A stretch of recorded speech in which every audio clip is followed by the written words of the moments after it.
নবীজি বলেন, কোন বান্দাকে যখন কবরের মধ্যে রাখা হয়, রাখার পর ওয়াতুল্লিয়া, আমাকে আপনাকে মরণের পর যখন বাসতলায় রেখে আসা হবে, আসার পর তুয়াল্লিয়া, আমাকে আপনাকে যখন পিছনে রাইখা যাহাবা আসহাবুহু, সাথীরা যখন চলে আসবে।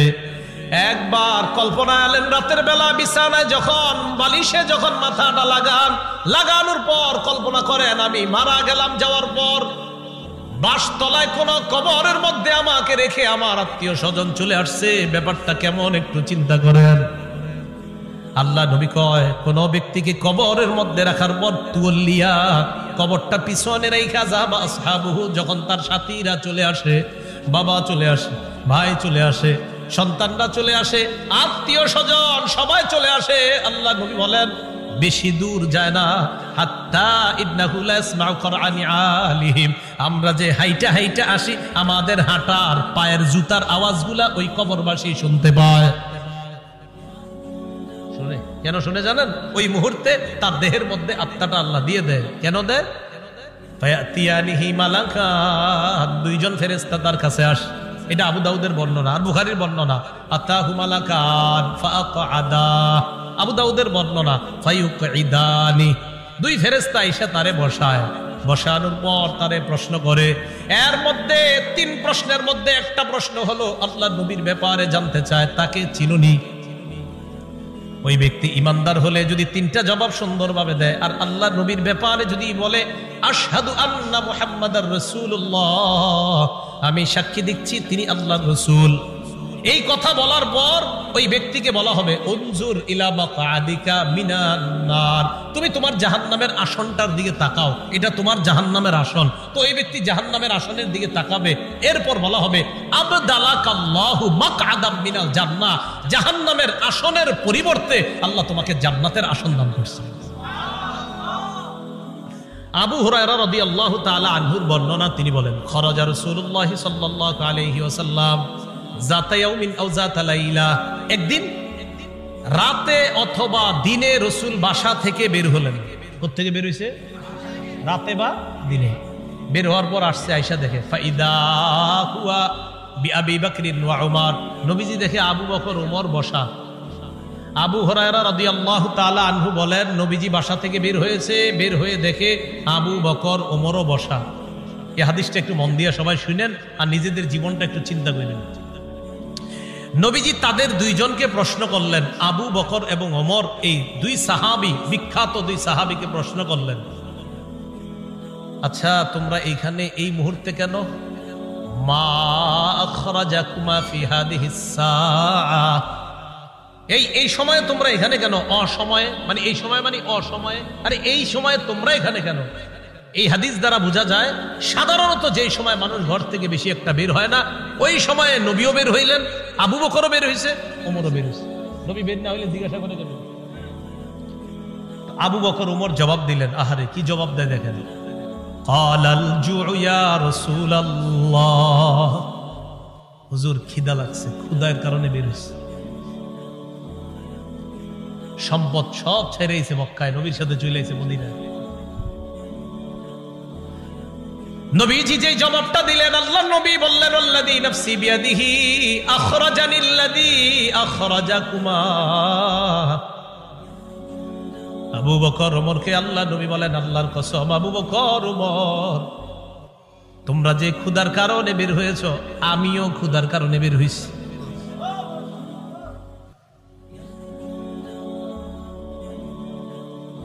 আমি যখন এটা পড়ছি, বিশ্বাস করেন কি দেখেন, দুই সাহাবীর আগে বলছে কেন বেরোছে? হুজুর ক্ষুধা। নবীজি কয় আমিও তো ক্ষুধায় বেরোছি। কওমু চলো আমার সাথে চলো। ফাকামু মাআ, দুই সাহাবী আল্লাহর নবীর সাথে চললেন। ফাআতা রাজুলাম মিনাল আনসার, এক আনসারী সাহাবীর বাড়িতে গেলেন। ফাইদা হুয়া লাইসা ফি বাইতিহি, সাহাবী বাড়িতে নাই। রাআতহুল মারআ, ঘর থেকে আনসারীর বিবি দেখা ফেলছে, সর্বনাশ, আমাদের বাসায় এই তিনজনকে, আল্লাহু আকবার, মহিলা চিনে ফেলছে। ভিতর থেকে বলতেছে মারহাবা, স্বাগতম স্বাগতম। এমন মেহমান পাইলে কে স্বাগত না জানায়?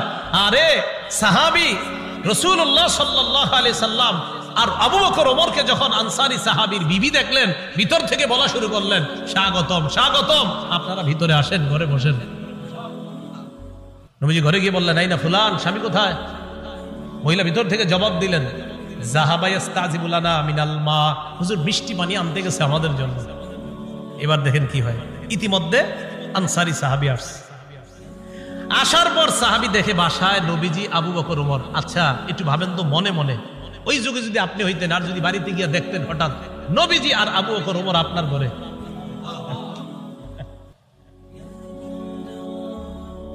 সাহাবী দেখে কি কয়, মা আহাদুল ইয়াউমা আকরামা আদিয়াফা মিন্নি। সাহাবী কয়, আজকে আমার চাইতে শ্রেষ্ঠ মেহমান, আজকে আমি যে শ্রেষ্ঠ মেহমানদেরকে পাইছি, আমার চাইতে শ্রেষ্ঠ ভাগ্যবান আর শ্রেষ্ঠ মেজবান আর কেউ নাই। আমি এমন 3 জন মেহমান পেয়েছি। তাড়াতাড়ি বাগানে গেছে, খেজুর বাগানে। যা আবিল আজক, খেজুরের ছড়ি নিয়ে আসছে, ফিহি বুসরুন আর রতবুন ওয়া ইয়াবিস, শুকনা খেজুর আছে, ভিজা খেজুর আছে, কাঁচা খেজুর আছে। আইনা কয়, যেটা মন চায় এটা খায়। আখজাল মুদিয়া, ছুরি নিছে, চাকু নিছে। নবীজি কই যাও? হুজুর পশু জবাই করতে হবে। কি জবাই করব? মাথা মানে পেরেশান হয়ে গেছে, আমার এই 3 মেহমানকে কেমনে মেহমানদারি করবে? পশু জবাই করতে হবে। নবী কয়, ইয়াকা ওয়াল হালুব, এই তুমি আবার মাথা গরম কইরা দুধ আলু কোনো পশুরে জবাই করো না। দুধ দেয় যে পশু, বর্তমানে দুধ দিতেছে, এরকম পশু জবাই করো না। জি ঠিক আছে। ফাজাবা হালাহুম, স্বাভাবিক একটা বকরি জবাই করছে। নবীজিরে গোস্ত দিয়ে, খেজুর দিয়ে, মিষ্টি পানি দিয়ে মেহমানদারি করলেন। করার পর যে কথাটা নবী বলছে, এটা বলার জন্য আপনাদেরকে লম্বা হাদিসটা শোনাইলাম। নবীজি আবু বকর ওমরকে বললেন, আবু বকর ওমর, বাহিরে আসছিলা কিভাবে বলো তো? হুজুর ক্ষুধায় আমগরে বাহিরে নিয়ে আসছে। নবীজি কয়, আবু বকর ওমরকে বললেন, এখন খাইছো? হ্যাঁ। নবীজি বললেন, লাতুস আলুন্না আন হাদা ইয়াউমাল কিয়ামাহ, এই যে খানাগুলা খাইছো না, পেট ভরছো না, এই ব্যাপারেও কিয়ামতের ময়দানে আল্লাহর কাছে জবাবদিহিতা করতে হবে। অবশ্যই অবশ্যই তোমাদেরকে এই ব্যাপারে জিজ্ঞাসা করা হবে। এই খানা খেয়ে আল্লাহর ইবাদত করছো কিনা? এই খানা খেয়ে তুমি সঠিকভাবে চলছো কিনা? আল্লাহ তোমারে খাওয়াইছে, খাওয়ানোর পর আল্লাহর হুকুম তুমি পালন করছো কিনা? এই ব্যাপারে জিজ্ঞাসা করা। বুঝাইতে চাইলাম, এই সূরা তাকাসুরের শেষে কি বলতেছে দেখেন। প্রথম দিকে বললেন সম্পদের কারণে আমারে ভুলা যাও, এরপরে বললেন কবরকে স্মরণ করো, শেষের দিকে বললেন এই নিয়ামতের ব্যাপারে জিজ্ঞাসা করব। কিন্তু আল্লাহ বলেন, আল্লাহকুমুত তাকাসুরু হাত্তা যুরতুমুল মাকাবির, সম্পদের প্রাচুর্যতা, প্রাচুর্যের প্রতিযোগিতা তোমাদেরকে আল্লাহ থেকে বিমুখ করে দিয়েছে, আল্লাহ থেকে দূরে সরায়া দিয়েছে। তাহলে আল্লাহকুম তোমাদেরকে ভুলিয়ে দিয়েছে, আত-তাকাসুর প্রাচুর্যের প্রতিযোগিতা আল্লাহ থেকে ভুলিয়ে দিয়েছে, ভুলিয়ে রেখেছে, তোমাদেরকে গাফেল করে রেখেছে। কতদিন? হাত্তা যুরতুমুল মাকাবির, কবরে যাওয়া পর্যন্ত তোমাদের এই প্রতিযোগিতা চলতেই থাকবে। কবরে যাওয়া পর্যন্ত তোমাদের এই প্রতিযোগিতা চলতেই থাকবে। তো এই কথাটা আল্লাহ পাক রব্বুল আলামিন জানিয়ে দিলেন। সহিহ বুখারীর বর্ণনা 6425 নম্বর হাদিস। এই হাদিসটা বুঝার আগে বুঝেন, বাহরাইনের গভর্নর নবীজি যাকে বানিয়েছিলেন তার নাম আলা ইবনুল হাজরামি, নবীর এক সাহাবী। তাকে নবীজি বাহরাইন দেশের আমির বানাইলেন। বাহরাইনের নাম শুনি না আমরা? তো বাহরাইনের আমির বানাইলেন যাকে, তার নাম আলা ইবনুল হাজরামি। এই আলা ইবনুল হাজরামিকে রাসূলুল্লাহ সাল্লাল্লাহু আলাইহি সাল্লাম বাহরাইনের আমির বানায়া দিলেন। এখন বাহরাইনের সাথে রাসূলের চুক্তি হয়েছে। চুক্তিটা হলো এই, বাহরাইন মুসলমানদের অধীনে থাকবে, তারা ট্যাক্স দিবে, কর দিবে, জিজিয়া দিবে। তো নবীজি কি করলেন, তার এক সাহাবীকে পাঠাইলেন বাহরাইন থেকে কর বা জিজিয়া বা ট্যাক্স নিয়ে মদিনা আসার জন্য। এতটুকু কথা বুঝছেন? নবীজির অধীনস্থ এক ব্যক্তি বাহরাইনের আমির। তো নবীজি মদিনা থেকে আরেক সাহাবীকে পাঠাইলেন, যাও বাহরাইনের ট্যাক্স গুলা নিয়ে আসো, গরিবদের যে গরিবদেরকে সাহায্য সহযোগিতা করবো যেগুলা দিয়ে এগুলা নিয়ে আসো। এতটুকু বুঝে থাকলে হাদিসটা বলবো। এতটুকু বুঝছি তো সবাই? আচ্ছা। আন্না রাসূলুল্লাহ সাল্লাল্লাহু আলাইহি ওয়াসাল্লাম বাআসা আবা উবাইদা ইবনুল জাররাহ ইলাল বাহরাইন ইয়াতি বিজিজিয়াতিহা। আবু উবাইদা ইবনুল জাররাহ রাদিয়াল্লাহু তাআলা আনহুকে রাসূল বাহরাইনে পাঠাইলেন ট্যাক্স আনার জন্য। বলেন তো বাহরাইনের আমির কে? আরেক সাহাবী, নাম আলা ইবনুল আজরামি। এতটুকু দরকার, খালি একটু মনে রাখেন, এক সাহাবী আমির, আরেক সাহাবীরে পাঠাইছে সম্পদ আনতে। তো তিনি গেলেন বাহরাইন। ফাকাদিমা আবু উবাইদা বিমালি মিনাল বাহরাইন। আবু উবাইদা রাদিয়াল্লাহু তাআলা আন বাহরাইন থেকে সম্পদ নিয়ে মদিনায় আসলেন। ফাসামিআতিল আনসার বিকুদুমিহি। আবু উবাইদা যে সম্পদ নিয়ে মদিনায় আসলেন, আনসাররা টের পাইছে, জানতে পারছে যে নবীজির সাহাবী আবু উবাইদা সম্পদ নিয়ে মদিনায় আসছে। মদিনায় আসছে কখন? ফজরের নামাজের আগে। কখন? তাহলে বলেন তো, সম্পদ আনার পর উনি যে এখন প্রথম নামাজটা পড়বে, এটার নাম কোন নামাজ? ফজর নামাজ। মাশাআল্লাহ। ফাওয়াফাউ রাসূলুল্লাহ সাল্লাল্লাহু আলাইহি ওয়াসাল্লাম। আনসাররা যখন জানতে পারলেন আল্লাহ রাসূলের এক সাহাবী সম্পদ নিয়ে বাহরাইন থেকে মদিনায় আসলেন, ফাওয়াফাউ সালাতাস সুবহি মা রাসূলিল্লাহি সাল্লাল্লাহু আলাইহি ওয়াসাল্লাম। আনসাররা আল্লাহ রাসূলের সাথে ফজরের নামাজে শরীক হয়। ফালাম্মান সারাফা তাআররাদু লাহু। নবীজি যখন নামাজের সালাম ফিরাইলেন, সালাম ফিরানোর পর ফজরের পর দেখবেন ইমাম সাহেব মুসল্লিদের দিকে ফিরে বসে, ঠিক না? নবীজিও ফিরলেন, নবীজি তাকায় দেখে আনসারী সাহাবারা তাআররাদু লাহু, আল্লাহ নবীর দিকে সবাই মুখ করে বসা। ফাতাবাসসামা রাসূলুল্লাহ সাল্লাল্লাহু আলাইহি ওয়াসাল্লাম হিনা রাআহুম। তাদেরকে দেখা আল্লাহ রাসূল একটা মুস্কি হাসি দিলেন। কি হাসি দিলেন? মুস্কি হাসি। তো মুস্কি হাসি দেওয়ার পর কি জিজ্ঞাসা করে দেখেন, কয় সামিআতুম বিকুদুমি আবি উবাইদা ইবনুল জাররাহ ওয়া আন্নাহু জাআ বিমাল। কি ব্যাপার? আবু উবাইদা যে মদিনায় মাল নিয়ে আসছে এটা মনে হয় শুনছো, ঠিক না? সম্পদ নিয়ে আসছে এটা শুনছো, তাই না? এই জন্য আসছো? তো সাহাবীরা কয় আজাল ইয়া রাসূলুল্লাহ, হুজুর ঠিকই ধরছেন, এই জন্য আসছি। নবীজি তাদেরকে দেখে একটা মুস্কি হাসি দিলেন। নবীজি হ্যাঁ আমি বুঝতে পারছি। এবার আল্লাহ নবী বললেন, আবশিরু, সুসংবাদ গ্রহণ করো, আম্মিলু মা ইয়াসুররুকুম, তোমরা আশা করো যা তোমাদেরকে আনন্দিত করবে। তবে একটা কথা শোনো, মাল ফাকর আখশা আলাইকুম, তোমরা গরিব হয়ে যাবা, দরিদ্র হয়ে যাবা, এই দারিদ্রতার আশঙ্কা তোমাদের ব্যাপারে আমি করছি না। ওয়ালাকিন আখশা আলাইকুম আন তুবসাতা আলাইকুমুদ দুনিয়া কামা বুসিতাত আলা মান কানা ক্বাবলাকুম, তবে আমি আশঙ্কা করছি দুনিয়া তোমাদের সামনে এমন ভাবে বিছায়া দেওয়া হবে যেমন অতীত জামানার মানুষের সামনে দুনিয়া বিছায়া দেওয়া হয়েছে। প্রচুর সম্পদের মালিক হবা তোমরা, এটা আমার আশঙ্কা। আমি এই আশঙ্কা করি না তোমরা গরিব হবা, বরং আমি এই আশঙ্কা করছি অতীতের মানুষের মতো তোমাদের প্রচুর সম্পদ হবে। তারপর কি আশঙ্কা করি জানো? ফাতানাফাসুহা কামা তানাফাসুহা, আমার আশঙ্কা তারা যেমন সম্পদের প্রতিযোগিতা করছে তোমরাও সম্পদের প্রতিযোগিতা করবা, এটা আমার আশঙ্কা। রাসূলুল্লাহ সাল্লাল্লাহু আলাইহি সাল্লাম এই কথা বলার পর শেষের দিকে বলেন, শোনো তোমরা, আমি যে আশঙ্কা করছি তোমরা সম্পদের প্রতিযোগিতা করবা, অতীত জামানার মানুষের মতো সম্পদের প্রতিযোগিতা করবা, এক পর্যায়ে সম্পদ কি করবে তোমাদেরকে জানো? নবীজি বলেন, ফাতুলহিয়াকুম কামা আলহাতুহুম, সম্পদ যেমন তাদেরকে আল্লাহ ভুলাইয়া দিছে, তোমাদেরকেও তোমাদের সম্পদ আল্লাহ থেকে দূরে সরাইয়া দিবে। নাউজুবিল্লাহ।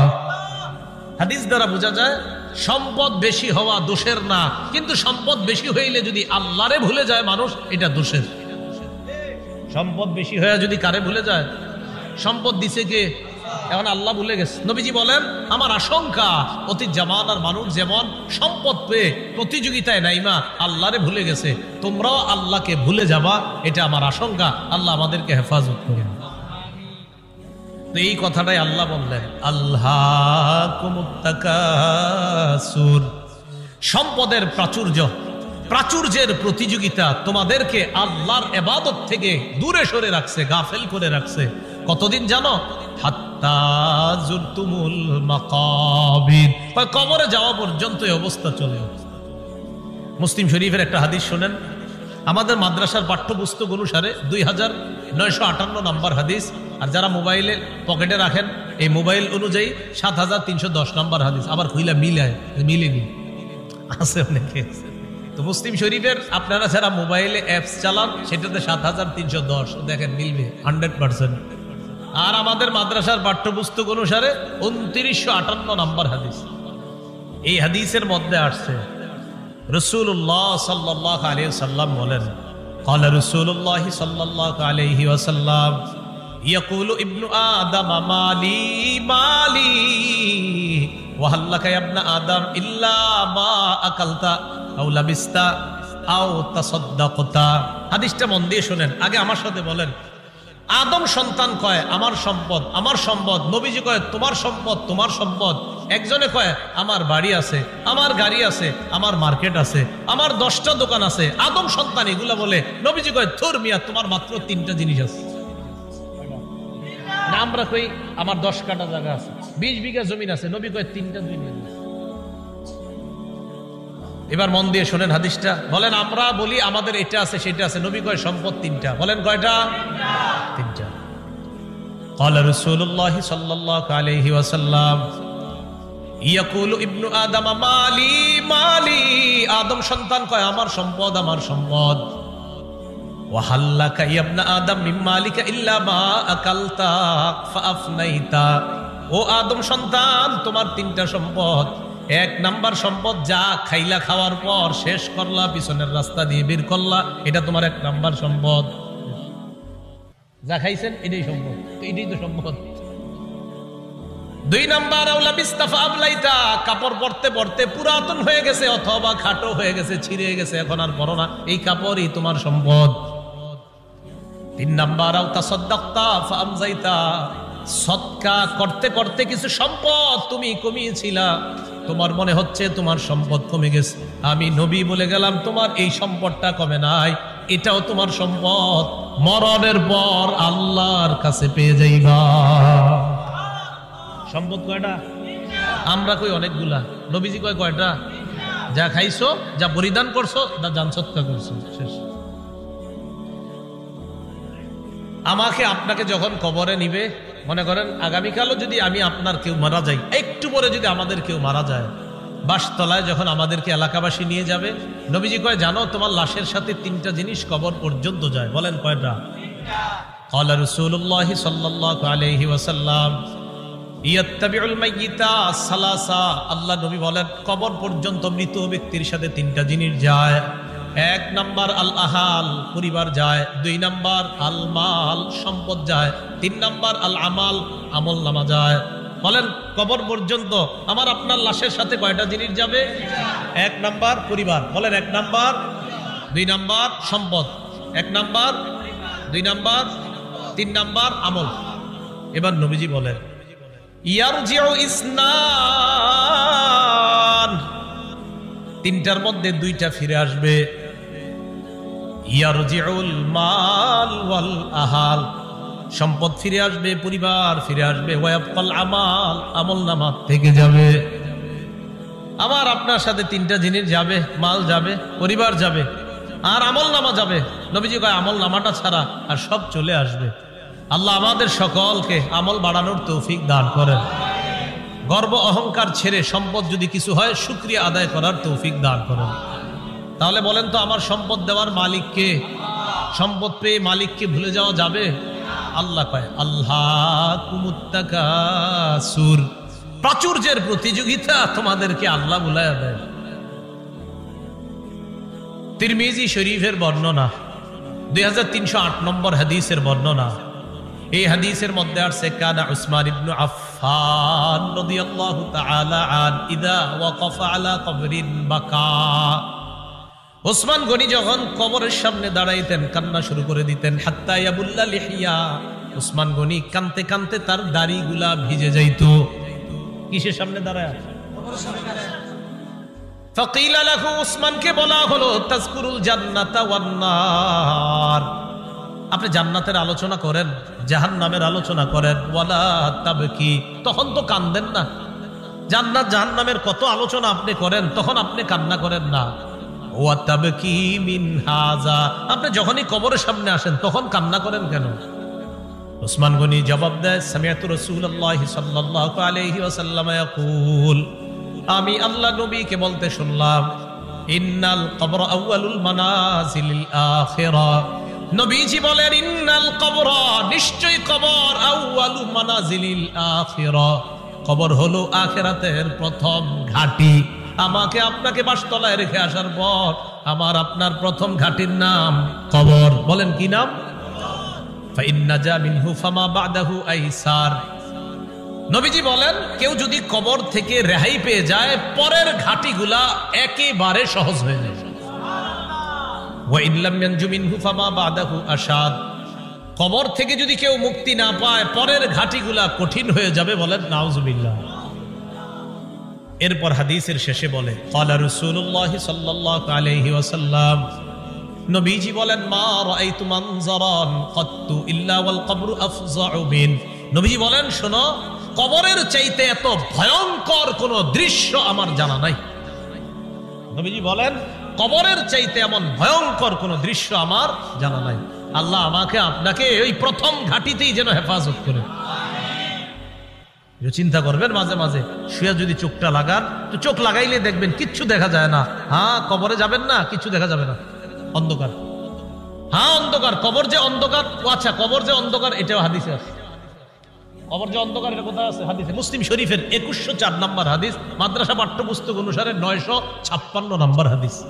এই হাদিসের মধ্যে আছে, عن أبي هريرة رضي الله تعالى عنه قال أن امرأة سوداء كانت تقم المسجد أو شابا। একজন কালো মহিলা অথবা একজন কালো যুবক মসজিদ ঝাড়ু দিত। কি ঝাড়ু দিত? আপনারা ঝাড়ু দেননি মসজিদ? না, আপনারা শুধু মুয়াজ্জিন সাহেব আর খাদেমের অপেক্ষা থাকবেন, নিজেরা ঝাড়ু দিবেন। মসজিদ ঝাড়ু দিলে দিল সাফ হয়, পরিষ্কার হয়।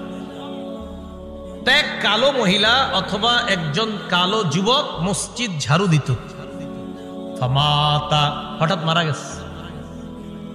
মারা যাওয়ার পর সাহাবীরা কবর দিয়ে ফেলছে, নবীরে জানানোর প্রয়োজন মনে করে নাই। বিষয়টা এমন আর কি, ও মারা গেছে, আরে এটা নবীজির আর বলার কি আছে, কবর দিয়ে দিচ্ছে এরকম। নবীজি সাল্লাল্লাহু আলাইহি সাল্লাম প্রশ্ন করলেন, আচ্ছা ওই কালো মহিলাটা না কালো যুবকটা, হয়তো মহিলা হতে পারে না হয় যুবক, আচ্ছা ওই কালো যুবকটাকে দেখছি না কেন, কোথায় ওটা ঝাড়ু দিতে? সাহাবীগণ বললেন, হুজুর সে তো মারা গেছে। আচ্ছা মারা গেছে মানে? আফালা কুনতুম আযানতুমুনি, তো আমাকে জানাবা না তোমরা? হাদিসের মধ্যে আছে কান্নাহুম সাগগারু আমরাহা আও আমরা, সাহাবীরা বিষয়টা হালকা মনে করছে, তাই নবীরে জানায় নাই যে হুজুর একজন মারা গেছে, ঝাড়ু দিত, কবর দিয়েছে। নবীজি কো, আমারে জানাইলা না কেন তোমরা? দুল্লুনি আলা কবরিহা আও আলা কবরিহি, তাড়াতাড়ি তার কবর আমারে দেখাও, নিয়ে যাও। ফাদাল্লুহু আলা কবরিহা আও আলা কবরিহি, আল্লাহ রাসূলকে তার কবরের কাছে নিয়ে যায়।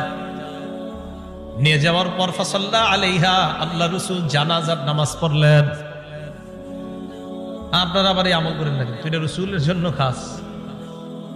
জানাজার নামাজ পড়ার পর আল্লাহ নবী বললেন, ইন্না হাদিহিল কুবুর মামলুআতুন যুলমান আলা আহলিহা। আল্লাহ নবী বললেন, এই কবরগুলা অন্ধকারে পরিপূর্ণ। নবীজি বললেন, এই কবরগুলা অন্ধকারে পরিপূর্ণ। কবরগুলা বলেন অন্ধকারে, কবরগুলা একবার ভাবেন, চোখটা বন্ধ করে অন্ধকার, কিচ্ছু দেখা যায় না। আল্লাহ নবী কয় এই কবরগুলা অন্ধকারে পরিপূর্ণ। হ্যাঁ, আমি আশা করি আমি আজকে নামাজ পড়ার কারণে আল্লাহ তাদের কবরগুলা আলোকিত করে দিবে। খাঁটি ইমানদার যদি হন, যদি ইমান নিয়ে যেতে পারেন, তো আপনার কবর আল্লাহ আলোকিত করে দিবেন। আলাদা মোমবাতি দিতে হবে না, পিসাবরে কবর দেওয়ার সময় বাতি টাতি কত কিছু দেন না, এগুলা দিতে হবে না। পিসাব যদি ভালো হয় এমনি কবর আল্লাহ আলোকিত করে দিবেন, মাথায় রাখবেন। তাহলে কবর অন্ধকার একটা জগতের নাম। দুনিয়াতে থাকতে এটা আলোকিত করার ব্যবস্থা করতে হবে। আল্লাহরে বলা, আল্লাহ আমার কবরটা জান্নাতের বাগান বানায়া দিয়েন, আমার কবরটা আলোকিত করে দিয়েন। আল্লাহ বাবা মারা গেছে, বাবার কবরটা জান্নাতের বাগান বানান, বাবার কবরটাকে আপনি আলোকিত করে দেন, এইভাবে বলা। তাহলে কবর অন্ধকার জগৎ, এটা জানলাম। কবরের মধ্যে দাজ্জাল যেমন ফিতনা, দাজ্জাল দুনিয়ার জন্য সবচেয়ে বড় ফিতনা হলো দাজ্জাল। নবীজি কয় এই দাজ্জালের ফিতনার মতো কবরে কারো কারো জন্য ফিতনা হবে, দাজ্জালের ফিতনার মতো ভয়ঙ্কর ফিতনা।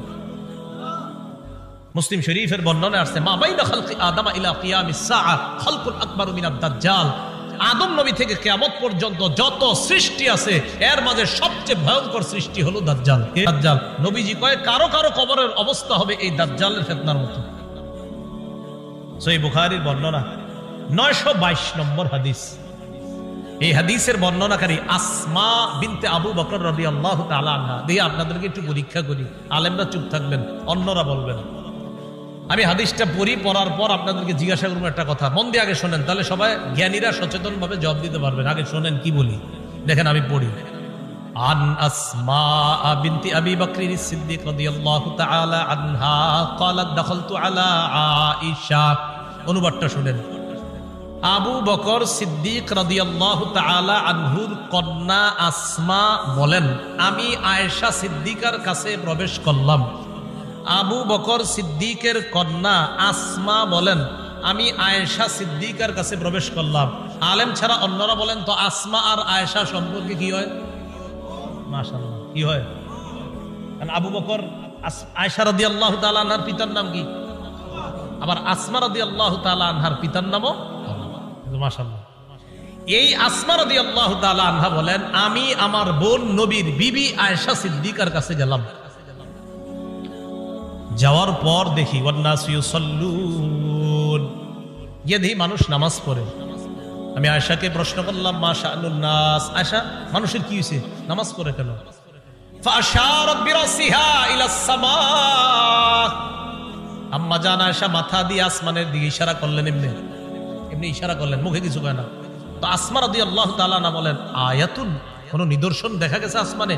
আয়েশা রাদিয়াল্লাহু তাআলা না বলেন, হ্যাঁ আসমানে একটা নিদর্শন দেখা গেছে। কি নিদর্শন? অন্য হাদিস দ্বারা বোঝা যায় সূর্য গ্রহণ লাগছে। সূর্য, তাই নবীজি নামাজ পড়তেছে। তো আসমা রাদিয়াল্লাহু তাআলা আনহা বলেন, আমরা যারা নারীরা ছিলাম আমরা একদম পিছনে, সবাই ওখানে আছে। হয় নবীজি নামাজটা এত লম্বা করলেন, ফাতালা রাসূলুল্লাহ সাল্লাল্লাহু আলাইহি সাল্লাম, নবীজি নামাজ এত দীর্ঘ করলেন, হাত্তা তাজাল্লানিল গাশিয়ু, আমি বেহুশ হয়ে গেছি। আচ্ছা কি পরিমাণ লম্বা হইলে একজন মানুষ বেহুশ হয়ে যায় বলেন? ওয়া ইলা জামবি কিরবা, আমার পাশে একটা পাত্র ছিল, ফিহা মা, এটার মধ্যে পানি ছিল। ফাজালতু আসুব্বু বিনহা আলা রাসি, আমি এই পাত্র থেকে পানি নিয়ে আমার মাথায় ঢালা শুরু করলাম। এত পরিমাণ আমার মাথা গরম হয়ে বেহুশের কাছাকাছি চলে গেছে। নামাজ কি পরিমাণ লম্বা হয়েছে আল্লাহ জানে। তো আসমা রাদিয়াল্লাহু তাআলা আনহা বলেন, এক পর্যায়ে ফালাম্মান সরাফা রাসূলুল্লাহ সাল্লাল্লাহু আলাইহি ওয়াসাল্লাম হাত্তা তাজাল্লাতিশ শামস, নবীজি নামাজ শেষ করছে, ইতিমধ্যে সূর্য স্বাভাবিক হয়ে গেছে, সূর্য ঠিক হয়ে গেছে। আমি যেই কথাটা বলার জন্য আপনাদেরকে হাদিসটা শোনাইতেছি, কোনটা? দাজ্জালের ফিতনা, এটা শোনানোর জন্য। এবার দেখেন নবীজি কি বলেন। নবীজি বলেন, নবীজি নামাজের পর একটা ভাষণ দিলেন, খুতবা দিলেন, নামাজের পর ভাষণ দিলেন। ভাষণের মধ্যে নবী বললেন, মা মিন শাইইন লাম আকুন উরিতুহু ইল্লা ক্বাদ রাআইতুহু ফি মাকামি, ইতিপূর্বে আমাকে যা দেখানো হয় নাই আজকে আমি সব দেখছি।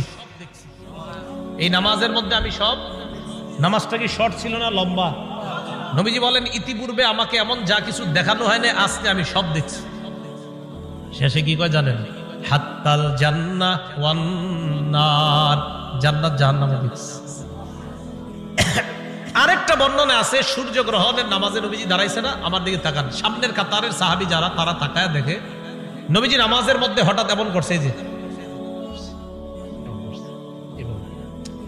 নামাজ শেষ, আপনারা আবার এরকম করে না, পুরাটা শোনেন আগে। একদল করবো কি যে নবী যেরকম করছে আমিও করবো, আরে পুরাটা শোনেন কি কয়। নামাজ শেষ করার পর নবীজিকে এক সাহাবী বললেন, হুজুর আজকে আপনি এমন একটা কাজ করছেন যেটা অতীতে দেখি নেই। নবীজি আচ্ছা খেয়াল করছো? হ্যাঁ। ওই মুহূর্তে আমি জান্নাতের আঙ্গুরের ছড়া দেখছিলাম, ওইটা আমি হাত দিতে গেছিলাম, যদি আনতে পারতাম কিয়ামত পর্যন্ত সবাই খাইতে পারতাম।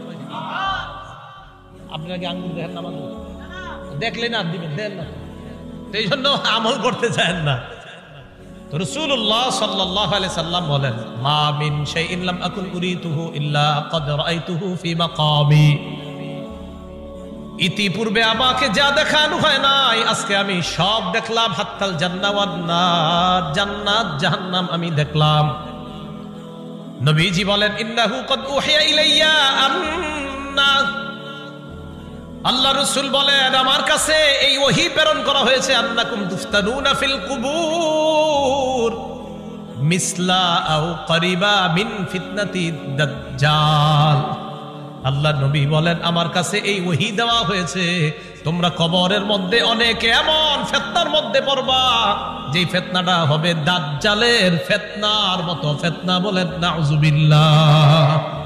বিশ্বাস করেন দাজ্জালের ব্যাপারে আমি পড়ছি বলে আপনাদেরকে বলে বুঝাইতে পারতেছি না, তো আমি বুঝতেছি যদি দাজ্জালের ফিতনাটা হয় তো কত বড় ভয়ঙ্কর ফিতনা হবে। আমি সবগুলা কথা বললে বুঝতে পারতেন যে দাজ্জাল কতটা ভয়ঙ্কর ফিতনার নাম। রাসূল বললেন কবরে অনেকের এই ফিতনা হবে দাজ্জালের মতো, খুব ভয়ঙ্কর ফিতনা, ও কঠিন ভয়ঙ্কর ফিতনা। আল্লাহ আমাদেরকে হেফাজত করেন। তো আল্লাহ কয় এই কবর পর্যন্ত তোমরা সম্পদের প্রতিযোগিতা চলে, যেই কবরে এই অবস্থা হবে আর তোমরা সম্পদ নিয়ে ব্যস্ত আছো। সহিহ বুখারীর বর্ণনা 1372 নম্বর হাদিস। এই হাদিসের বর্ণনাকারী আম্মা জান আয়েশা সিদ্দিকা রাদিয়াল্লাহু তাআলা আনহা, তিনি বলেন, আন্না ইয়াহুদিয়াতান দাখালাত আলা আয়েশা সিদ্দিকা রাদিয়াল্লাহু তাআলা আনহা ফাসাআলাত আন আযাবিল কবর। এক ইহুদি নারী আম্মাজান আয়েশার কাছে এসে কবরের আযাব সম্পর্কে জিজ্ঞাসা করছে। আম্মাজান আয়েশা সিদ্দিকা রাদিয়াল্লাহু তাআলা আনহা জবাব দিলেন, আযাকিল্লাহু মিন আযাবিল কবর, আল্লাহ তোমারে গজবে কবরের আযাব থেকে হেফাজত করুক। এটা আম্মাজান বইলা নবীজির কাছে গেছে। ফাসাআলাত আয়েশা রাসূলুল্লাহ সাল্লাল্লাহু আলাইহি ওয়াসাল্লাম আন আযাবিল কবর। আম্মা জান আয়েশা আল্লাহ রাসূলকে কবরের আযাব সম্পর্কে জিজ্ঞাসা করলেন। আল্লাহ নবী জবাব দিলেন, আযাবুল কবর, হ্যাঁ কবরের আযাব সত্য। বলেন কবরের আযাব সত্য। তাহলে কবরের আযাব কি বলেন তো? সত্য। এটা নবীজি জানায়া দিলেন তার বিবিকে। সহিহ বুখারীর 1338 নম্বর হাদিস। এই হাদিসের মধ্যে আসছে, قال رسول الله صلى الله عليه وسلم العبد اذا وضع في قبره।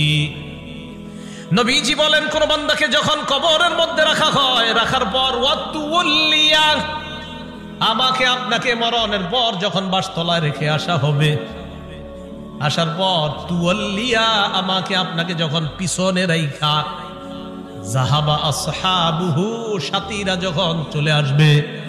একবার কল্পনা আলেন রাতের বেলা বিছানায় যখন বালিশে যখন মাথাটা লাগানোর পর কল্পনা করেন আমি মারা গেলাম, যাওয়ার পর বাসতলায় কোন কবরের মধ্যে আমাকে রেখে আমার আত্মীয় স্বজন চলে আসছে, ব্যাপারটা কেমন একটু চিন্তা করেন।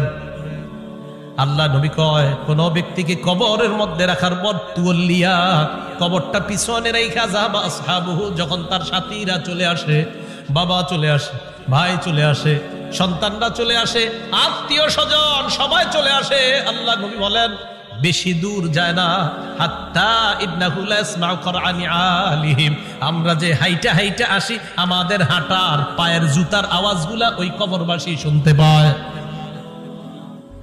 শুনে কেন শুনে জানেন? ওই মুহূর্তে তার দেহের মধ্যে আত্মাটা আল্লাহ দিয়ে দেয়। কেন দেয়? ফায়াতিয়ানিহি মালাকাত, দুইজন ফেরেশতা তার কাছে আসে। এটা আবু দাউদের বর্ণনা আর বুখারীর বর্ণনা। আতাহু মালাকান ফাআকআদা, আবু দাউদের বর্ণনা ফায়ুকঈদানি, দুই ফেরেশতা এসে তারে বসায়, বসানোর পর তারে প্রশ্ন করে।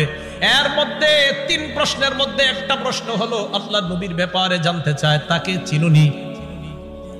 ওই ব্যক্তি ইমানদার হলে যদি তিনটা জবাব সুন্দরভাবে দেয়, আর আল্লাহ নবীর ব্যাপারে যদি বলে আশহাদু আন্না মুহাম্মাদার রাসূলুল্লাহ, আমি সাক্ষী দিচ্ছি তিনি আল্লাহর রাসূল, এই কথা বলার পর ওই ব্যক্তিকে বলা হবে উনজুর ইলা মাকআদিকা মিনান নার, তুমি তোমার জাহান্নামের আসনটার দিকে তাকাও, এটা তোমার জাহান্নামের আসন। তো এই ব্যক্তি জাহান্নামের আসনের দিকে তাকাবে। এরপর বলা হবে আবদালাকাল্লাহু মাকআদাম মিনাল জান্নাহ, জাহান্নামের আসনের পরিবর্তে আল্লাহ তোমাকে জান্নাতের আসন দান করছেন। তা আল্লাহ কয় এই কবরে তুমি থাকতে হবে, আমরা থাকতে হবে। আল্লাহকুমুত তাকাসুরু হাত্তা যুরতুমুল মাকাবির, কবর পর্যন্ত সম্পদের প্রতিযোগিতা তোমাদের চলছে। সূরা মুনাফিকুনে আল্লাহ বলেন ইয়া আইয়ুহাল্লাযীনা আমানু লা তুলহিকুম আমওয়ালুকুম ওয়ালা আওলাদুকুম আন যিকরিল্লাহ, হে ঈমানদারগণ, লা তুলহিকুম আমওয়ালুকুম ওয়ালা আওলাদুকুম, তোমাদের সম্পদ, তোমাদের সন্তান যেন তোমাদেরকে আল্লাহ থেকে গাফেল করে না দেয়, আল্লাহ থেকে তোমাদেরকে অলস করে না দেয়, আল্লাহকে যেন ভুলিয়ে না দেয়। ওমাইয়া ফাল যালিকা, আল্লাহ বলেন যারা সম্পদ আর সন্তানের কারণে আল্লাহরে ভুলে যাবে, ফাউলাইকা হুমুল খাসিরুন, তারা ক্ষতিগ্রস্ত। নাউযুবিল্লাহ। বলেন সম্পদ দেয় কে? 10 তলা 20 তলার বাড়ির মালিক বানায় কে? 10 তলা 20 তলা হালাল পন্থায় হওয়াটা দোষের না, দোষ কোনটা? যে আল্লাহ মালিক বানাইছে তাকে ভুলে যাওয়া। বুঝে আসছে নি? তো আল্লাহ কয় তোমাদের এই প্রতিযোগিতা চলবে কবর পর্যন্ত। কতদিন? কবর পর্যন্ত। ক্বালা রাসূলুল্লাহ সাল্লাল্লাহু আলাইহি ওয়াসাল্লাম, নবীজি সাল্লাল্লাহু আলাইহি ওয়াসাল্লাম বলেন লা ইয়াজালু কলবুল কাবীরি শাবান ফিসনাতাইন, আল্লাহ নবী বলেন বুড়া মানুষের অন্তর দুই ক্ষেত্রে যুবক হয়। বুড়া মানুষের অন্তর যুবক হয় কয় ক্ষেত্রে? আরে বৃদ্ধ মানুষ কি বৃদ্ধ হয় না যুবক হয়? বৃদ্ধ হয়। কয় কলবটা দুই ক্ষেত্রে যুবক হয়। কোন ক্ষেত্রে? ফি হিরসিল মাল, 1 নাম্বার সম্পদের লোভ, 2 নাম্বার ওয়াতুলিল আমাল, লম্বা আশা। কি আশা? লম্বা আশা। কেউ কাকা কই যান? বয়স কত? কয় 75। কোথায় যাচ্ছেন? মসজিদে। মনটা খারাপ কেন? আর বইল না, 4টা ছেলে ইতালি থাকে, এক একজন 5 লাখ করে বেতন। 5 নাম্বার ছেলেটা বাংলাদেশে 50,000 টাকা বেতন। আরে তারে এখনো কোনো কুল কিনারা করে দিতে পারি নাই, টেনশনে আছে কাকা। রাসূলুল্লাহ সাল্লাল্লাহু আলাইহি সাল্লাম বলেন মানুষ বৃদ্ধ হয়, তার কলব দুই ক্ষেত্রে যুবক হয়। 1 সম্পদের লোভ, 2 লম্বা আশা, বড় আশা। আল্লাহ বুঝার তৌফিক দান করেন। রাসূলুল্লাহ সাল্লাল্লাহু আলাইহি সাল্লামের সাহাবী আব্দুল্লাহ ইবনে মাসউদ বলেন খাত্ত রাসূলুল্লাহ সাল্লাল্লাহু আলাইহি ওয়াসাল্লাম খাত্তান মুরাব্বাআ। এই হাদিসটা বুঝতে হবে সবাই। নবীজি একটা চতুর্ভুজ আঁকলেন। ওই অঙ্কের ছাত্ররা কোথায়? কি আঁকলেন? চতুর্ভুজ আঁকার পর ওয়া খাত্ত খাত্তান ফিল ওয়াসাতি খারিজাম মিন, মাঝখান থেকে একটা দাগ দিলেন। এই দাগটা চতুর্ভুজের বাহিরে নিলেন। বলেন তো রাসূল কি আঁকলেন? মাঝখানের দাগটা ভিতরে না বাহিরে? আচ্ছা এবার দেখেন মাঝখানে ছোট ছোট কিছু দাগ দিস। এটা চতুর্ভুজ, মাঝখানে ছোট ছোট কিছু দাগ, আর মাঝে একটা বড় দাগ। এই আশেপাশে কিছু ছোট ছোট দাগ, মাঝখানে লম্বা একটা দাগ। বলেন তো লম্বাটা কি ভিতরে আছে না বাহিরে? আচ্ছা একটু বুঝছেননি কথা। সুম্মা ক্বালা রাসূলুল্লাহ সাল্লাল্লাহু আলাইহি ওয়াসাল্লাম, নবীজি বলেন হাদাল ইনসান, মাঝখানের দাগটা হলো মানুষ। মাঝখানের দাগটা ওয়াহাদাল্লাযী মুহিতুন বিহি আও ক্বাদ আহাতা বিহি আজালু, চারদিকের চতুর্ভুজটা এটা হলো তার আয়ু, জীবন। এবার বলেন চারপাশে এই যে চতুর্ভুজটা, মাঝের দাগটা বলেন, মাঝের দাগ চতুর্ভুজ, চতুর্ভুজ আয়ু মানে জীবন। এই জীবন এটা তার জীবন, মাঝে মানুষ। দাগ কি শেষ না? মাঝে ছোট ছোট কিছু আছে। মাঝের ছোট ছোট দাগগুলা হাদিহিল আরাজ, এগুলা তার পেরেশানি, বিপদ, বালা মুসিবত, রোগ বিমারি। একটা আসে ভালো হয় আর একটা আসে, এরকম চলেনি জীবনে? একটার পর একটা আসতে থাকে। এই আসতে আসতে এক পর্যায়ে আবার জিজ্ঞাসা করছি, চারদিকের দাগ, মাঝের দাগ, ছোট্ট ছোট্ট দাগগুলা বালা মুসিবত, বিপদ আপদ, ব্যস্ততা। মাঝখানের দাগটা কি চতুর্ভুজের ভিতরে না বাহিরে? নবীজি বলেন মানুষ মারা যায়, বাহিরে যেই দাগটা এটা হলো তার আশা। মানুষ মারা যায়, আশাগুলা থেকে যায়। আশা কি জীবনের ভিতরে না বাইরে? এই যে মানুষ, ওর আশা হইলো এত বড়, ও হইলো একটু। এবার বাহিরে যেটা এটা হলো ওর আশা। নবীজি কয় মানুষের জীবন এতটুকু, মানুষটা এতটুকু, ওর আশা এতটুকু, ও মারা যায় আশাগুলো থেকে না। ভাই বুঝছেন নি আপনারা? আচ্ছা, তো আল্লাহ পাক রব্বুল আলামিন বলেন আলহাকুমুত তাকাসুর হাত্তা জুরতুমুল মাকাবির, কবর পর্যন্ত এই সম্পদের প্রতিযোগিতা, প্রাচুর্যের প্রতিযোগিতা তোমাদের চলতেই থাকে। আল্লাহ আমাদেরকে কবরের প্রস্তুতি নেওয়ার তৌফিক দান করেন। আচ্ছা, এরপরে দেখেন কি বলে, কাল্লা সাউফা তা'লামুন সুম্মা কাল্লা সাউফা তা'লামুন, অপেক্ষায় থাকো, অচিরেই জানতে পারবা, অবশ্যই অচিরেই জানতে পারবা। কাল্লা লাউ তা'লামুনা ইলমাল ইয়াকিন, আল্লাহ বলেন যদি নিশ্চিত জ্ঞানে জানতা লাতারাবুন্নাল জাহিম, স্বচক্ষে জাহান্নাম দেখতে পাবা। আল্লাহ বলেন লাতারাবুন্না, অবশ্যই অবশ্যই জাহান্নাম দেখবা। সুম্মা লাতারাবুন্নাহা আইনাল ইয়াকিন, নিশ্চিত চোখে জাহান্নাম দেখবা। এরপর আল্লাহ বলেন সুম্মা লাতুসআলুন্না ইয়াউমা ইযিন আনিন নাঈম, এরপর তোমাদেরকে নিয়ামত সম্পর্কে জিজ্ঞাসা করা হবে। আল্লাহ বলেন অবশ্যই অবশ্যই তোমাদেরকে প্রতিটা নিয়ামতের কথা জিজ্ঞাসা করা হবে। আঙ্গুল, চোখ, কান, নাক, হাত, পা, প্রত্যেকটা অঙ্গের ব্যাপারে জিজ্ঞাসা করা হবে। ইন্নাস সামআ ওয়াল বাসারা ওয়াল ফুআদা, আল্লাহ বলেন কান শ্রবণ শক্তি, ওয়াল বাসর দৃষ্টি শক্তি, ওয়াল ফুআদা অন্তঃকরণ, সবগুলাকে কাঠগড়ায় দাঁড়াতে হবে, সবগুলাকে জিজ্ঞাসা করা হবে।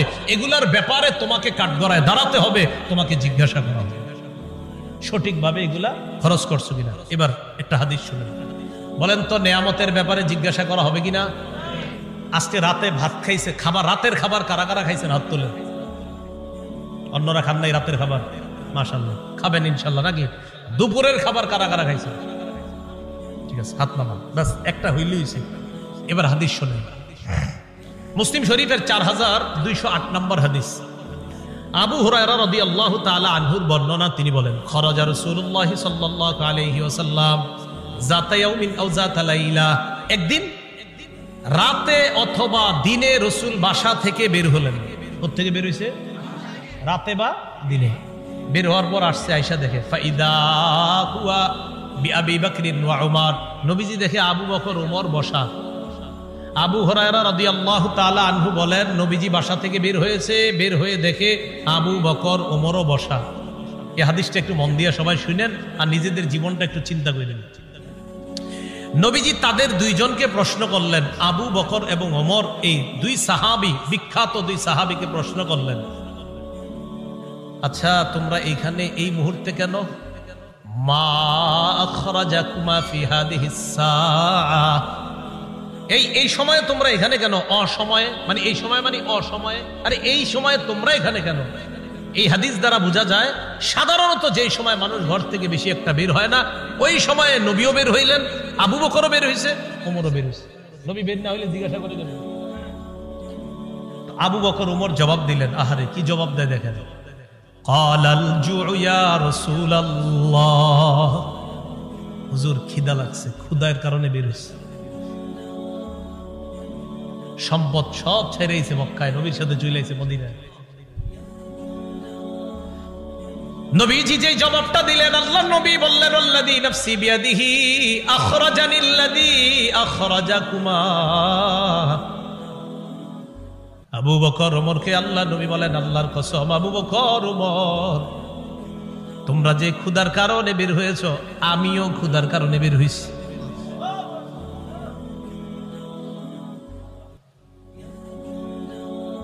আমি যখন এটা পড়ছি বিশ্বাস করেন, কি দেখেন দুই সাহাবীর আগে বলছে কেন বেরোছো? হুজুর ক্ষুধা। নবীজি কয় আমিও তো ক্ষুধায় বেরোছি। কওমু চলো আমার সাথে চলো। ফাকামু মাআ, দুই সাহাবী আল্লাহ নবীর সাথে চললেন। ফাআতা রাজুলাম মিনাল আনসার, এক আনসারী সাহাবীর বাড়িতে গেলেন। ফাইদা হুয়া লাইসা ফি বাইতিহি, সাহাবী বাড়িতে নাই। রাআতহুল মারআ, ঘর থেকে আনসারীর বিবি দেখা ফেলছে, সর্বনাশ, আমাদের বাসায় এই তিনজনকে, আল্লাহু আকবার, মহিলা চিনা ফেলছে। ভিতর থেকে বলতেছে মারহাবা, স্বাগতম স্বাগতম। এমন মেহমান পাইলে কে স্বাগত না জানায়? আরে সাহাবী রাসূলুল্লাহ সাল্লাল্লাহু আলাইহি সাল্লাম আর আবু বকর ওমরকে যখন আনসারী সাহাবীর বিবি দেখলেন, ভিতর থেকে বলা শুরু করলেন স্বাগতম স্বাগতম, আপনারা ভিতরে আসেন, ঘরে বসেন। নবীজি ঘরে গিয়ে বললেন, এই না ফুলান, স্বামী কোথায়? মহিলা ভিতর থেকে জবাব দিলেন, যাহাবা ইস্তাজিবু লানা মিনাল মা, হুজুর মিষ্টি পানি আনতে গেছে আমাদের জন্য। এবার দেখেন কি হয়, ইতিমধ্যে আনসারী সাহাবী আসছে। আসার পর সাহাবী দেখে বাসায় নবীজি, আবু বকর, ওমর। আচ্ছা একটু ভাবেন তো মনে মনে, ওই যুগে যদি আপনি হইতেন আর যদি বাড়িতে গিয়ে দেখতেন হঠাৎ নবীজি আর আবু বকর, ওমর আপনার ঘরে,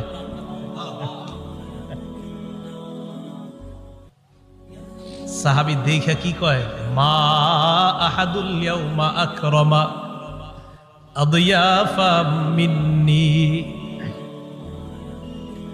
সাহাবী কয়, আজকে আমার চাইতে শ্রেষ্ঠ মেহমান, আজকে আমি যে শ্রেষ্ঠ মেহমানদেরকে পাইছি, আমার চাইতে শ্রেষ্ঠ ভাগ্যবান আর শ্রেষ্ঠ মেজবান আর কেউ নাই। আমি এমন 3 জন মেহমান পেয়েছি। তাড়াতাড়ি বাগানে গেছে, খেজুর বাগানে। যা আবিল আজ, খেজুরের ছড়ি নিয়ে আসছে, ফিহি বুসরুন আর রতবুন ওয়া ইয়াবিস, শুকনা খেজুর আছে, ভিজা খেজুর আছে, কাঁচা খেজুর আছে। আইনা কয়, যেটা মন চায় এটা খায়। আখজাল মুদিয়া, ছুরি নিছে, চাকু নিছে। নবীজি কই যাও? হুজুর পশু জবাই করতে হবে। কি জবাই করবে? মানে পেরেশান হয়ে গেছে, আমার এই 3 মেহমান কেমনে মেহমানদারি করবে? পশু জবাই করতে হবে। নবী কয়, ইয়াকা ওয়াল হালুব, এই তুমি আবার মাথা গরম কইরা দুধালু কোন পশুরে জবাই করো না। দুধ দেয় যে পশু, বর্তমানে দুধ দিতেছে, এরকম পশু জবাই করো না। জি ঠিক আছে। ফাযাবাহা লাহুম, স্বাভাবিক একটা বকরি জবাই করছে। নবীজিরে গোস্ত দিয়ে, খেজুর দিয়ে, মিষ্টি পানি দিয়ে মেহমানদারি করলেন। করার পর যে কথাটা নবী বলছে, এটা বলার জন্য আপনাদেরকে লম্বা হাদিসটা শুনাইলাম। নবীজি আবু বকর ওমরকে বললেন, আবু বকর ওমর, বাহিরে আসছিলা কিভাবে বলো তো? হুজুর ক্ষুধায় আমগরে বাহিরে নিয়ে আসছে। নবীজি কয়, আবু বকর ওমরকে বললেন, এখন খাইছো? হ্যাঁ। নবীজি বললেন, লাতুস আলুন্না আন হাদা ইয়াউমাল কিয়ামাহ, এই যে খানাগুলা খাইছো না, পেট ভরছো না, এই ব্যাপারেও কিয়ামতের ময়দানে আল্লাহর কাছে জবাবদিহিতা করতে হবে। অবশ্যই অবশ্যই তোমাদেরকে এই ব্যাপারে জিজ্ঞাসা করা হবে। এই খানা খেয়ে আল্লাহর ইবাদত করছো কিনা? এই খানা খেয়ে তুমি সঠিকভাবে চলছো কিনা? আল্লাহ তোমারে খাওয়াইছে, খাওয়ানোর পর আল্লাহর হুকুম তুমি পালন করছো কিনা? এই ব্যাপারে জিজ্ঞাসা করা। বুঝাইতে চাইলাম, এই সূরা তাকাসুরের শেষে কি বলতেছে দেখেন। প্রথম দিকে বললেন সম্পদের কারণে আমারে ভুলা যাও, এরপরে বললেন কবরকে স্মরণ করো, শেষের দিকে বললেন এই নিয়ামতের ব্যাপারে জিজ্ঞাসা করব, কিন্তু এত এত সম্পদ দিলাম মনে করবো না এমনি ছেড়ে দিব আমি আল্লাহ, আমি সব জিজ্ঞাসা করব। এই সূরা থেকে প্রধান 3টা আমাদের শিক্ষা। 1 নাম্বার, সম্পদের প্রতিযোগিতা করা নিষেধ। 2 নাম্বার, সম্পদ হওয়া দোষের না, কিন্তু সম্পদের কারণে আল্লাহকে ভুলে যাওয়া যাবে না, এটা 2 নাম্বার শিক্ষা। 3 নাম্বার, কবরের কথা স্মরণ করা। এই প্রধান প্রথম হলো 3টা শিক্ষা। শেষের দিকে আরেকটা, কবরে আরেকটা তোমার জগৎ, ওই জগতে তোমাকে নিয়ামত সম্পর্কে জিজ্ঞাসা করা হবে। কিয়ামতের ময়দানে তোমাকে 5 প্রশ্ন করার আগে তোমার পা 2টা সামান্য সময়ের জন্য নড়বে না। এই 5 প্রশ্ন করার জন্য আল্লাহর কাছে প্রত্যেককে দাঁড়াতে হবে। এর মধ্যে একটা হলো সম্পদ কোত্থেকে আনছো আর কোথায় ব্যয় করছো, এই কথা আল্লাহর কাছে জবাবদিহিতা করতে হবে। আল্লাহ পাক রব্বুল আলামিন আমাদের সকলকে কবরের প্রস্তুতি নিয়ে দুনিয়া থেকে যেন আমরা যেতে পারি, আল্লাহ তৌফিক দান করেন। আমিন। আখিরু দাওয়ানা আনিল হামদুলিল্লাহি রাব্বিল আলামিন। মাদ্রাসার প্রতিষ্ঠাতা যিনি, তার জন্য আমরা দোয়া করব, এলাকাবাসী সবার জন্য আমরা দোয়া করব। আল্লাহুম্মা সাল্লি আলা মুহাম্মাদ ওয়া আলা আলি মুহাম্মাদ কামা সাল্লাইতা আলা ইব্রাহিম ওয়া আলা আলি ইব্রাহিম ইন্নাকা হামিদুম মাজিদ। আল্লাহুম্মা বারিক আলা মুহাম্মাদ ওয়া আলা আলি মুহাম্মাদ কামা বারাকতা আলা ইব্রাহিম ওয়া আলা আলি ইব্রাহিম। একটা আবেদন আপনাদের কাছে হাত জোর করে করব। ঢাকা ফজরের নামাজ 4:40, দেশগ্রামে কয়টায়? 40-45 ফজরের নামাজটা সবাই পড়বে। এত রাত পর্যন্ত এই সময়ে বয়ান করাটা উচিত হয় না আসলে। 10টা, 10:30টার মধ্যে বা 11টার মধ্যে সর্বোচ্চ শেষ হওয়া উচিত ছিল, যেহেতু রাত ছোট। আল্লাহর হস্তে আপনারা ফজর নামাজটা পড়বেন তো ইনশাল্লাহ। আমারে কিন্তু দাঁড় করেন আল্লাহর সামনে, আল্লাহর হস্তে আপনারা ফজরের নামাজটা পড়েন সবাই। এই মাহফিল একটু বেশি হয়ে রাত হয়ে যাওয়ার কারণে যেন এই কথা আল্লাহর কাছে বলতে না হয় যে আল্লাহ মাহফিল এত রাত হইল কেন, এর লেগে আমি ফজর করি। আল্লাহর হস্তে আপনারা সবাই ফজরটা পড়বেন। আল্লাহুম্মা সাল্লি আলা মুহাম্মাদ ওয়া আলা আলি মুহাম্মাদ কামা সাল্লাইতা আলা ইব্রাহিম ওয়া আলা আলি ইব্রাহিম ইন্নাকা হামিদুম মাজিদ। আল্লাহুম্মা বারিক আলা